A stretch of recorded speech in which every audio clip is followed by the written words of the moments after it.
వనపర్తి జిల్లా ఆత్మకూరు ఇటీవల విడుదలైన గురుకుల ప్రవేశ పరీక్ష ఫలితాల్లో వనపర్తి జిల్లా ఆత్మకూరు మున్సిపాలిటీకి చెందిన లిటిల్ ఫ్లవర్ కోచింగ్ సెంటర్ విద్యార్థులు అద్భుత ప్రతిభ కనబరిచి అత్యధిక సంఖ్యలో సీట్లు సాధించడం పట్ల రాష్ట్ర మంత్రివర్యులు శ్రీ వాకిటి శ్రీహరి గారు హర్షం వ్యక్తం చేశారు. ఈ సందర్భంగా మంత్రిగారు మాట్లాడుతూ, గ్రామీణ ప్రాంత విద్యార్థుల ప్రతిభ మారుమూల ప్రాంతాల నుండి వచ్చి సరైన శిక్షణతో ప్రభుత్వ గురుకులాల్లో సీట్లు సాధించడం ఆ ప్రాంతానికే గర్వకారణమని పేర్కొన్నారు.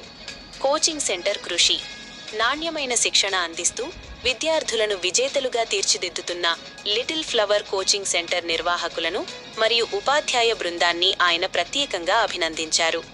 ఈ కార్యక్రమంలో నాయకులు, కోచింగ్ యాజమాన్యం తదితరులు ఉన్నారు.